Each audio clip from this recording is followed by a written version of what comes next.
say it's a jungle out there, and they say it as if it's scary, as if it's a warning. It's dangerous, be careful, only the strongest survive. But I lived in the Amazon jungle for nearly 2 years, without any running water, without power, and an hour's flight to the nearest country town. And I think they've got that saying completely wrong. And I'll be honest, when I first got there, I did feel like everything was trying to kill me. The very first night I spent in the rainforest, the staff had told us about how to tie our mosquito nets up so tight that these guys, vampire bats, when they landed on your mosquito net, they wouldn't bite you, draw blood, and potentially give you rabies. So proud of myself with my wonderful tying skills, pegged up the entrance to my mosquito net that I settled into bed. I was young, crazy, inexperienced, and ended up with rats running through me in the middle of the night. When you're young, without experience, in the middle of a rainforest, you're pushed beyond your limits. I started off as a volunteer, but ended up leading the science expeditions, leading volunteers when they're homesick, stressed, dehydrated, pushed beyond what is familiar. The human essence is challenging. But over the time I spent there, the rhythm of the rainforest became normal. You see, everything is connected and everything communicates. One day I was deep in the forest. A storm hit. The birds went crazy. I was down in a ravine and the water flowed and started to flood. We travelled up to keep ourselves safe, stressed, perched, but ready. What surprised me was not that the forest knew something was coming. What surprised me was the fact that the forest didn't keep it a secret, like a competitive advantage. You see, in business, we often forget about that. In times in our own teams, we talk about leadership, we talk about culture, we talk about connection. But how often do we communicate to outside of our own walls? How often do we share our knowledge to build others, to our future generations? Because in productive ecosystems, knowledge is shared. A little while ago, a prominent politician came to visit us, and he asked me, "Clare, why are you spending so much time, energy, money, and resources building a sector organisation?" He said, "Is it a strategic play for resource, for power, for money?" And I thought, oh, that sounds smart. Maybe I should write this stuff down. But the truth was much more simple.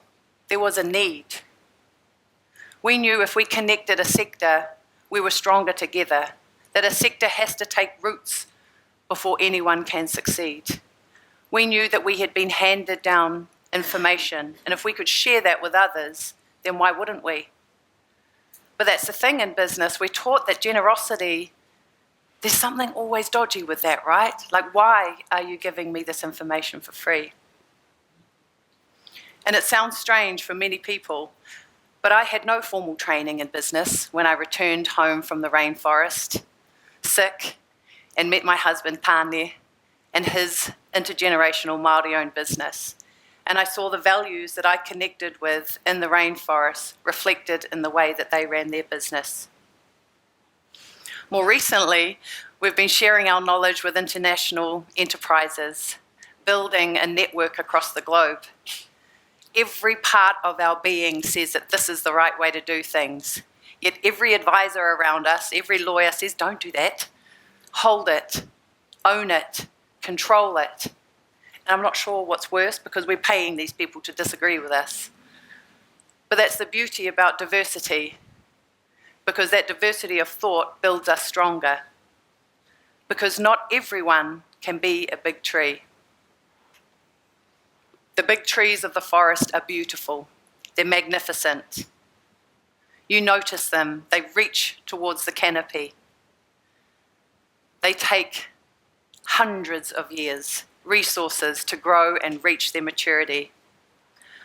But not everyone can be a big tree, and a whole forest of big trees does not survive. The trees need the understory. They need the unseen work, the fungi, the connections that keep everything together.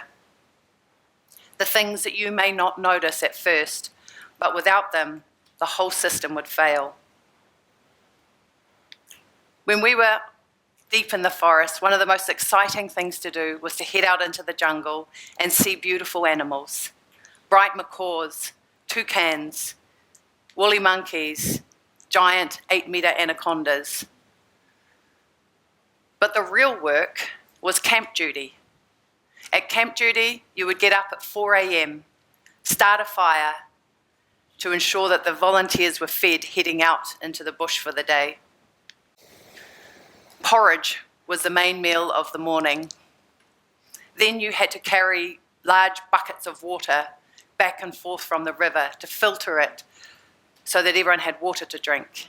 The worst job was cleaning out the burn pile next to the loo. By midday, you were cooking for the volunteers who'd come back. And I will admit, you were often pretty jealous of what they saw.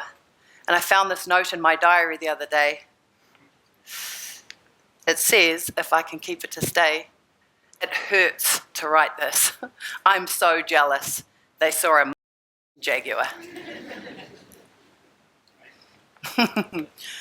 But not everyone gets to do the big tree work. The strength is not that everyone becomes big, it's that everyone belongs. We can't have a whole town of exactly the same things. The local cafe is not failing to become a franchise. The local builder is not failing to become the next corporation. But often in business, we view things about how big we can become. What's your turnover? What's your market share? What's your scale? And I understand that those things matter, but they cannot be the only way we measure success. What if instead of scale, we measured business success by how much we give to others? What if we thought about who are we teaching? What knowledge are we sharing? And what are we leaving behind? The Amazon taught me that bigger is not better. It needs the unseen because the giants always fall. If you've ever walked in a forest, the Amazon is very dark and quite wet. So when a tree falls and light shines in, it is beautiful to watch. At first, for humans, it can look like a loss. We mourn what has gone. We think about what has been brought down with it. We think about the soil that has been disturbed. But the jungle doesn't have that problem. The jungle sees opportunity. All of those seedlings sitting in the shade suddenly brought to new light. The log that falls feeds insects and the next biodiversity hotspot. In business, we can see endings as failings, but not everything in the jungle is all roses. Not every relationship is net positive. Not everything is symbiotic. There are parasites everywhere.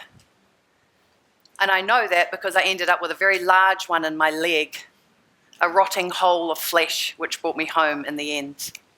So if the future teaches us, the jungle teaches us that everything is connected, it is not about the strength of the individual. And so tonight, when you leave here, when you drive down our street tomorrow, I don't want you to see a line of shops. I want you to see an ecosystem. I want you to see the cafe that feeds the builder that fixes the school that might one day grow the next Prime Minister, and the business that is connected in ways unknown, unseen. The business that is not failing to become big, but holds our community at its heart.